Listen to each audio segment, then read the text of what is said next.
Hi friends, welcome to paperless knowledge. आज हम बात करने वाले हैं खाद्य एवं पोषण के बारे में। तो सीटेट के एग्ज़ाम में ये आपका टॉपिक जो होता है ये बहुत महत्वपूर्ण टॉपिक है। इससे एक या दो क्वेश्चन ज़रूर बनता है, तो खूब मन लगा के इसे ध्यान से पढ़िएगा, ठीक है। तो सबसे पहले आपको बताएं फूड एंड न्यूट्रिएंट। यहाँ पे बात की गई है फूड एंड न्यूट्रिएंट के बारे में। तो फूड मतलब खाद्य, मतलब भोजन, एंड मतलब एवं, और पोषण मतलब न्यूट्रिएंट, ठीक। तो खाद्य किसे कहते हैं? खाद्य मतलब जैसा कि शब्द से ही व्यक्त हो रहा है, खाद्य मतलब खाने वाली चीज़, ठीक। तो वे सभी सामग्री जो जीवों द्वारा ग्रहण की जाती है, खाई जाती है, ठीक, उसे हम खाद्य कहते हैं। जैसे आप डेली दिनचर्या में भोजन करते हैं या फल सब्जियां जो भी खाते हैं वो खाद्य पदार्थ में आते हैं, ठीक है। अब सब्जियों के माध्यम से जो ऊर्जा मिलती है आपको, फल के माध्यम से जो ऊर्जा मिलती है, उसे आप क्या कहेंगे? उसे आप पोषण कहेंगे, ठीक है। तो कहने का मतलब ये है कि वह सभी सामग्री जो जीवों द्वारा ग्रहण किया जाता है और उसे हम खाद्य कहते हैं, और ग्रहण किए जाने के बाद जैविक क्रियाओं हेतु जो ऊर्जा मिलती है उसे हम पोषण कहते हैं। नेक्स्ट टॉपिक पे चलेंगे। तो नेक्स्ट टॉपिक है, अब भोजन के स्रोत कितने होते हैं? भोजन के स्रोत कितने हैं? यहाँ पे आपका दिया गया है दो तरीके के, ठीक। जिनमें आपका पहला आता है पादप उत्पाद और दूसरा आता है जंतु उत्पाद। पादप उत्पाद क्या होते हैं? जिन खाद्य पदार्थ के लिए मनुष्य पेड़ पौधों पर निर्भर रहता है, मतलब पेड़ पौधों पर जो निर्भर रहता है जिसकी वजह से मनुष्य, उसे हम पादप उत्पाद कहते हैं। जैसे फल, सब्जियां, अनाज, मसाले, पेय पदार्थ आदि। अब फल पेड़ से गिरता है, ठीक। सब्जियां पेड़ से हमें प्राप्त होती हैं। अनाज भी हमको जो है पौधों से ही मिलते हैं, ठीक। तो इसमें मनुष्य का कोई भी रोल नहीं है। ये हमें मनुष्य, मतलब हम मनुष्य लोग पौधों पर आश्रित रहते हैं, पेड़ पर आश्रित रहते हैं कि कब वो फसल तैयार हो और कब हम उसको काट कर अपने यूज़ में ले सकें, ठीक। तो इस तरीके के जो भी पदार्थ हैं वो जो है पादप उत्पाद में आते हैं। वहीं दूसरा बात किया गया है जंतु उत्पाद की। जंतु उत्पाद जिन खाद्य पदार्थों के लिए मनुष्य जंतुओं पर आश्रित होता है। अब जंतुओं की बात यहाँ पे की गई है। जंतु मतलब जैसे कि आप देखे होंगे कि कई मनुष्य ऐसे हैं जो मांस का सेवन करते हैं, मछली का सेवन करते हैं, अंडा का सेवन करते हैं, दूध का सेवन करते हैं, ठीक। तो ये सभी जो है आपके जो जानवरों पर आश्रित होते हैं, उन्हें जो है हम जंतु उत्पाद कहते हैं, ठीक। क्योंकि मांस जो होता है वो जानवर से मिलता है, मछली से मिलता है मछली, ठीक है। अंडा जो है वो भी जानवर से ही मिलता है, दूध भी हम जानवर से ही प्राप्त करते हैं। तो इस तरीके के जो उत्पाद होते हैं उसे हम जंतु उत्पाद कहते हैं। अब बात आती है कि पोषक तत्वों के बारे में। तो पोषक तत्व जो है वो 6 तरीके के होते हैं जो कि शरीर को पोषित करने के लिए बहुत ही महत्वपूर्ण होते हैं। जिनमें आपका पहला नाम आता है कार्बोहाइड्रेट का। तो कार्बोहाइड्रेट के बारे में हम थोड़ा सा जानेंगे। मनुष्य मनुष्य को जो भोजन का प्रमुख अवयव माना गया है इसे, और सबसे ज़्यादा ऊर्जा इसी में निहित होती है, ठीक है। जैसे आपको बता दें कि चावल, गेहूं, दाल, आलू, इन सब में कार्बोहाइड्रेट स्टार्च के रूप में पाया जाता है। किसके रूप में?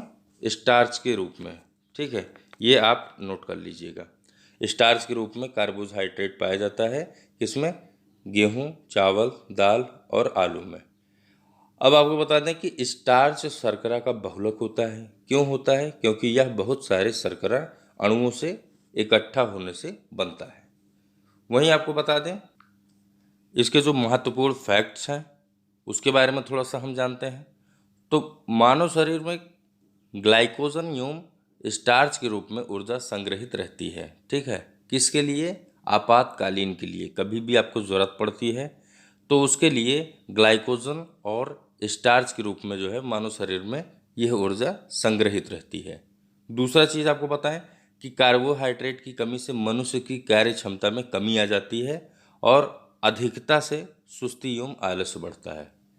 जैसे आपने देखा होगा किसी किसी मनुष्य की कभी कभी सुस्ती आ जाती है, कभी कभी जो है वो जो है मनुष्य की कार्य क्षमता में कमी आ जाती है, और कभी कभी आलस्य भी बढ़ने लगता है। तो वो जो है कार्बोहाइड्रेट की कमी से और कार्बोहाइड्रेट के बढ़ोतरी से होता है।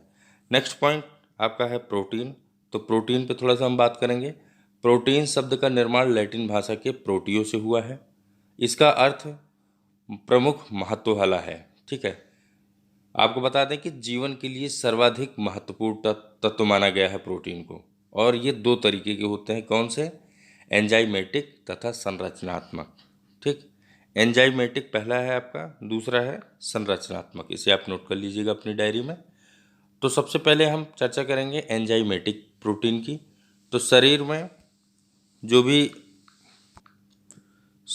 भी होने वाले सभी मेटाबॉलिज्म क्रियाओं को यह संपन्न कराने में मदद करता है। जैसे आपका कार्बोहाइड्रेट से ऊर्जा की प्राप्ति कई स्तरों से गुजरने के पश्चात होती है, वैसे जो है यह भी मदद करता है। तो आपको बता दें यहाँ पे संरचनात्मक प्रोटीन की बात की गई है। तो संरचनात्मक प्रोटीन के बारे में थोड़ा सा पढ़ लेते हैं। शरीर के विभिन्न भागों को यह बनाने में एवं जो हाथ पैर या अगर कोई हड्डी आपकी टूट गई हो तो उसको मरम्मत करने में यह मदद करती है। इसके इम्पॉर्टेंट फैक्ट्स क्या हैं? तो आपको बता दें कि पेशी, त्वचा, बाल, नाखून आदि प्रोटीन के बने। किससे बने? प्रोटीन से बने। ठीक, और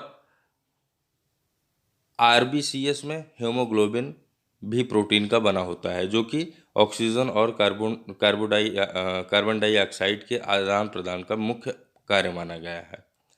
और वहीं एक चीज़ और नोट कर लीजिएगा कि प्रोटीन एमिनो एसिड का बहुलक होता है। ठीक है, ये चीज़ आपसे पूछा जाता है। और सबसे ज़्यादा जो प्रोटीन पाई जाती है वो किस में पाई जाती है? सोयाबीन में पाई जाती है। ये चीज़ आप नोट कर लीजिएगा। और जल के बाद प्रोटीन मानव शरीर में सर्वाधिक मात्रा में पाई जाती है। सबसे ज़्यादा जल पाया जाता है, उसके बाद मानव शरीर में प्रोटीन ज़्यादा पाई जाती है, जिसमें मांस, मछली, दूध, अंडा, दाल प्रोटीन के मुख्य स्रोत माने गए हैं। अब यहाँ पे बात की गई है विटामिन के बारे में। तो विटामिन के बारे में थोड़ा सा हम जानते हैं। विटामिन की बात करेंगे तो विटामिन 1912 में वैज्ञानिक फंक द्वारा सर्वप्रथम इसे प्रस्तावित किया गया था। और शरीर में विटामिन एक आवश्यक रसायन है जो कि सामान्य उपापचय को नियंत्रित करता है और क्रियाओं को निरंतरता बनाए रखता है। ठीक है, मतलब जो भी क्रियाएं होती हैं उसमें भी निरंतरता यह बनाए रखता है। और यह एक महत्वपूर्ण अमाइन है जो शरीर को उचित कार्य के लिए प्रेरित करता रहता है। ठीक, विटामिन के कई प्रकार हैं, जिससे हमने आपने देखा है कि vitamin A, vitamin B, vitamin C, vitamin B1, vitamin K, तो ये सभी विटामिन में इनके नाम आते हैं। आगे हम चर्चा करेंगे अभी विटामिन के बारे में। तो विटामिन, जैसे विटामिन ए की कमी से आपका क्या होता है? रतौंधी हो जाता है। विटामिन बी की कमी से बेरी, विटामिन सी की कमी से स्कर्वी, विटामिन डी की कमी से, तो ऐसे कई जो है विटामिन है जिसकी कमी होने से या जिसकी बढ़ोतरी होने से मानव शरीर में बहुत फर्क पड़ता है। तो वो भी अभी हम आगे पढ़ेंगे। ठीक, तो चलते हैं हम वसा पे। वसा टॉपिक है हमारा अगला। तो वसा के बारे में थोड़ा सा जानते हैं। तो वसा के बारे में बात करेंगे तो वसा, सबसे पहले आपको बता दें कि वसा के लिए हमें जंतुओं पर और वनस्पति दोनों पर हमें निर्भर होना पड़ता है। क्यों होना पड़ता है? क्योंकि हमें जो तेल की प्राप्ति होती है वो वनस्पति से भी होती है और जंतुओं के चर्बी से भी हम तेल को निकालते हैं। ठीक है, तो वहीं आपको एक चीज़ और बता दें कि प्रायः कार्बोहाइड्रेट की अपेक्षा में वसा दुगने से अधिक मात्रा में ऊर्जा को उत्पादित करती है। ठीक, कहने का मतलब यह है कि आपकी जो ऊर्जा मिलती है वो कार्बोहाइड्रेट की अपेक्षा में वसा में दुगने मिलती है। कैसे मिलती है?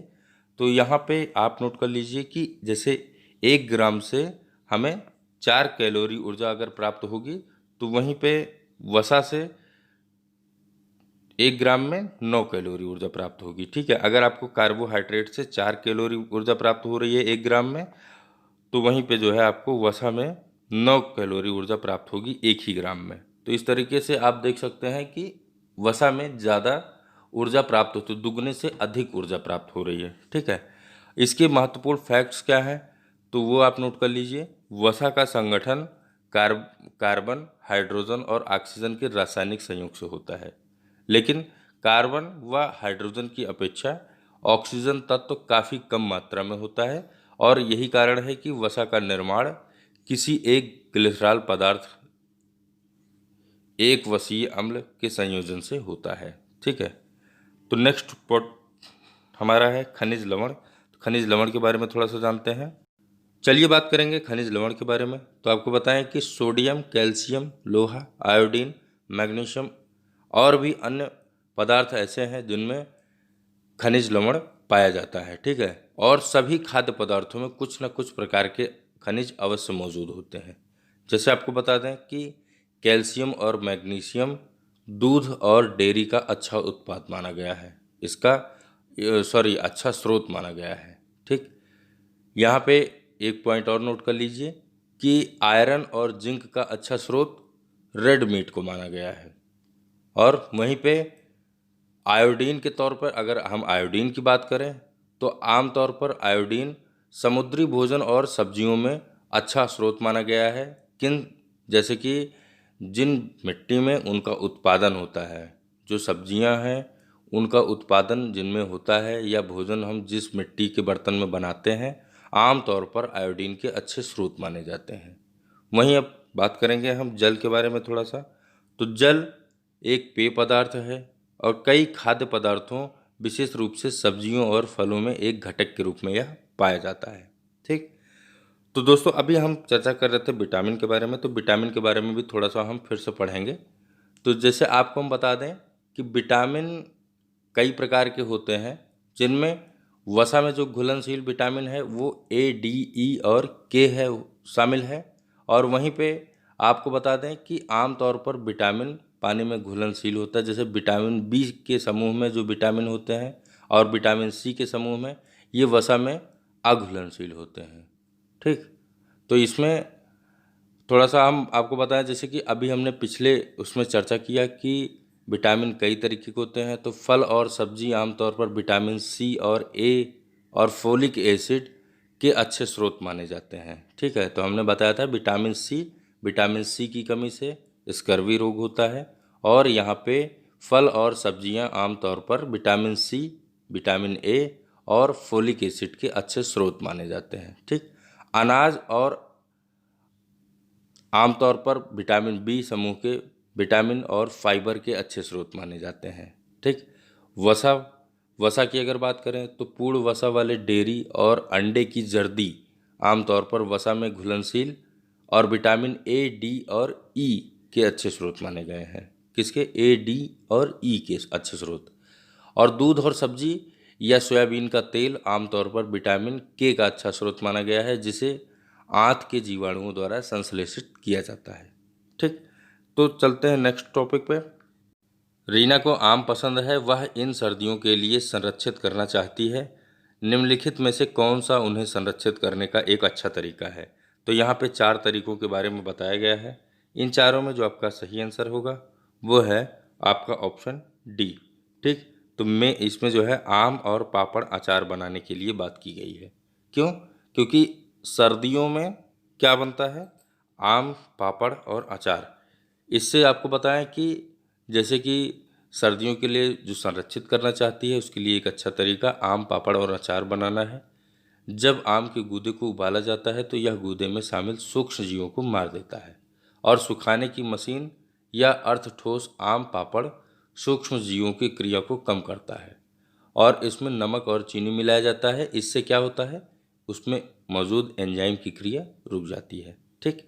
तो नेक्स्ट टॉपिक पे चलेंगे, नेक्स्ट क्वेश्चन पे। पके हुए चावल को रेफ्रिजरेटर में अधिक समय तक संरक्षित किया जा सकता है, क्यों?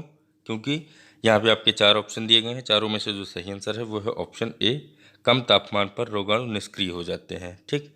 तो आपको बता दें कि बेहद शांत अस्थायी पर लगभग 5 सेंटीग्रेड सभी प्रतिक्रिया की गति बहुत धीमी हो जाती है, जिसके कारण खाद्य पदार्थ हवा में ऑक्सीजन के साथ प्रतिक्रिया नहीं करेंगे, मतलब वो खराब हो जाएंगे, खराब नहीं होंगे, ठीक है। और तापमान में वृद्धि के 10 केल्विन की प्रतिक्रिया की दर से 2 या 3 गुना हो जाती है। और रेफ्रिजरेटर के अंदर ठंडी हवा बैक्टीरिया को कमरे के तापमान में उतनी तेजी से फैलने की अनुमति नहीं देती है। यह ठंडा है। अब आप अपने भोजन को जैसे बरकरार रख सकते हैं। तो इसमें जो है हर कोई जानता है कि यह जितना गर्म है उतना ही तेजी से बैक्टीरिया फैलता है और यह जितना ठंडा होता है उतनी ही धीमी गति से फैलता है। तो कम बैक्टीरिया मतलब भोजन लंबे समय तक संरक्षित रहेगा। ठीक है, तो नेक्स्ट टॉपिक पे चलेंगे। नेक्स्ट टॉपिक है हमारा, एक छात्र को पसंद करने और नापसंद करने के बराबर में चर्चा करते हुए कहते हैं, मैं और मेरी माँ दोनों सांप खाना पसंद करते हैं। क्या खाना? सांप। जब भी हमें सांप खाने का मन करता है तो हम पास के एक होटल में जाते हैं और लिंग फेन खाते हैं। यह छात्र से संबंधित होना चाहिए। किससे संबंधित? तो यहाँ पे आपके 4 दिए गए हैं राज्यों के नाम। ठीक, तो यहाँ पे जो आपका सही आंसर होगा वो है ऑप्शन बी, हांगकांग। ठीक, तो इसमें आपका हांगकांग आंसर सही है। क्यों? क्योंकि आमतौर पर जिसमें स्टार्च जेली शामिल होता है, लिंग फेन एक चीनी व्यंजन है। ठीक है, और आमतौर पर ठंडी नमकीन सॉस के साथ अक्सर गर्मियों में परोसा जाता है। इसलिए अगर कोई कह रहा है कि वह उसे पसंद करता है तो उसे चीनी क्षेत्र मतलब हांगकांग से संबंध रखना चाहिए या उससे हांगकांग से संबंध होना चाहिए। तो यहाँ पे आपका सही आंसर होगा हांगकांग। नेक्स्ट टॉपिक पे चलेंगे, नेक्स्ट क्वेश्चन पे। अस्थायी अवायवीय श्वसन के परिणाम स्वरूप लगातार जोरदार शारीरिक व्यायाम के बाद मांसपेशियों में क्या जमा होता है जो मांसपेशियों की थकान का कारण बनता है? तो यहाँ पे 4 ऑप्शन दिए गए हैं। इसमें जो सही आंसर है वो है ऑप्शन बी, दुग्धामल। ठीक, दुग्धामल मतलब लैक्टिक एसिड। आपको बताएं कि अस्थायी अवायवीय श्वसन के परिणाम स्वरूप निरंतर कठोर शारीरिक व्यायाम के बाद मांसपेशियों में लैक्टिक एसिड जमा हो जाता है जो कि मांसपेशियों की थकान का एक कारण बनता है। लैक्टिक एसिड मतलब दुग्धामल। नेक्स्ट पे चलेंगे, तो नेक्स्ट क्वेश्चन है, नियासिन निम्नलिखित में से किस में उपलब्ध है? तो नियासिन की बात की गई है। तो यहाँ पे आपके 4 ऑप्शन दिए गए हैं। चारों में जो आपका सही आंसर है वो है ऑप्शन बी, मांस, अंडे, मछली। ठीक, मतलब विटामिन B3। विटामिन B3 का यह एक अन्य नाम है नियासिन, जो कि मुख्य रूप से मछली, सब्जी और अंडे में खाद्य पदार्थों में पाया जाता है। नियासिन 8वीं कॉम्प्लेक्स विटामिन में एक है जो पानी में घुलनशील होते हैं और पाचन तंत्र, त्वचा और तंत्रिका तंत्र के लिए बहुत सहायक होते हैं। ठीक, नेक्स्ट क्वेश्चन पे चलेंगे। नेक्स्ट क्वेश्चन है हमारा, खनिज कारणों की कमी। खनिज कारणों की क्या कमी होती है? यहाँ पे आपके 4 ऑप्शन दिए गए हैं। तो इसमें जो सही आंसर होगा वो है ऑप्शन बी, अप्तानिकान। ठीक, तो अप्तानिकान मतलब आपको बताएं कि खनिज अकार्बनिक तत्व है और वे ऊर्जा की आपूर्ति नहीं करते हैं लेकिन बीमारियों से सुरक्षा के लिए आवश्यक हैं और शरीर के कार्यों में अच्छी भूमिका निभाते हैं। इसकी कमी टेटनी का कारण बनती है। ठीक, टेटनी मतलब अप्तानिकान। ठीक, तो नेक्स्ट क्वेश्चन पे चलेंगे। नेक्स्ट क्वेश्चन है हमारा, वनस्पति तेल और साबुत अनाज किस विटामिन में समृद्ध हैं? तो यहाँ पे आपके 4 ऑप्शन दिए गए हैं। चारों में जो आपका सही आंसर है वो है ऑप्शन ए, विटामिन, यहाँ पे आप ई कर लीजिए। ठीक है, तो विटामिन ई वनस्पति तेल और साबुत अनाज में समृद्ध होता है और इसे जो है बादाम, मूंगफली और हेज़लनट्स और वनस्पति तेल जैसे सूरजमुखी, गेहूं के रोगाणु, कुमुद, मक्का और सोयाबीन के तेल शामिल होते हैं। ठीक है, तो आपको बताएं कि साबुत अनाज खाने से या साबुत अनाज में जो विटामिन समृद्ध होते हैं, मौजूद होते हैं, उनके वजह से मनुष्यों का बाल नहीं टूटता, बाल नहीं झड़ता। ठीक है, नेक्स्ट क्वेश्चन पे चलेंगे। नेक्स्ट क्वेश्चन है हमारा, कार्बोहाइड्रेट और वसा है क्या है? यहाँ पे आपके 4 ऑप्शन दिए गए हैं। चारों में जो सही आंसर है वो है ऑप्शन ए, भोजन प्रदान करने वाली ऊर्जा। क्यों? क्योंकि आपको बताएं कि कार्बोहाइड्रेट और वसा ऊर्जा प्रदान कर रहे हैं किसे? भोजन को। ठीक, और वहीं कार्बोहाइड्रेट और वसा का उपयोग मुख्य रूप से ऊर्जा के लिए किया जाएगा, जबकि प्रोटीन, हार्मोन, मांसपेशियों और अन्य जैविक उपकरण बनाने के लिए कच्चे माल प्रदान करते हैं। ठीक है, किसे? अन्य जैविक उपकरण बनाने के लिए वो कच्चे माल प्रदान करते हैं। तो यहाँ पे आपका सही आंसर क्या होगा? भोजन प्रदान करने के लिए, भोजन प्रदान करने वाली ऊर्जा। नेक्स्ट क्वेश्चन पे चलेंगे। नेक्स्ट क्वेश्चन हमारा, कार्बोहाइड्रेट का सबसे सरल रूप है। तो यहाँ पे आपके 4 ऑप्शन दिए गए हैं। चारों में जो सही आंसर होगा वो है ऑप्शन सी, ग्लिसराल्डिहाइड। इसका रासायनिक सूत्र आप लिख लीजिए, C3H6O3। C3H6 और O3 यहाँ पे इसका रासायनिक सूत्र है और यह एक त्रिक मोनोसेकेराइड है। यह सभी एल्डोज का सबसे सरल रूप है जो कि कार्बोहाइड्रेट उपापचय में पाया जाता है। ठीक है, नेक्स्ट क्वेश्चन पे चलेंगे। नेक्स्ट क्वेश्चन है हमारा, निम्नलिखित में से कौन सा भोजन हम जानवरों से प्राप्त करते हैं? तो यहाँ पे आपके चार ऑप्शन दिए गए हैं, चारों में से जो सही आंसर है वो है ऑप्शन डी, उपरोक्त सभी। क्यों? क्योंकि दूध भी हम जानवर से प्राप्त करते हैं, अंडा भी और मछली भी हम जानवर से ही प्राप्त करते हैं। तो जानवरों के भोजन के सभी प्रकार, मांस, पोल्ट्री मतलब पक्षी, मछली, अंडे और डेयरी उत्पाद जैसे दूध, खट्टा दूध, छाछ, दही और पनीर शामिल होता है, ये सब हम जानवरों से ही प्राप्त करते हैं। ठीक, तो दोस्तों आज के वीडियो में इतना ही। अगर आपको वीडियो पसंद आई हो तो इसे लाइक व शेयर करना बिल्कुल ना भूलें। अगर अभी तक आपने हमारे चैनल को सब्सक्राइब ना किया है तो इसे सब्सक्राइब कर लें और बगल में दिए हुए बेल आइकन को जरूर प्रेस करें, जिससे कि आने वाली हर वीडियो की नोटिफिकेशन आप तक पहुंचती रहे। तो फिर मिलेंगे किसी अन्य वीडियो के साथ, तब तक के लिए धन्यवाद।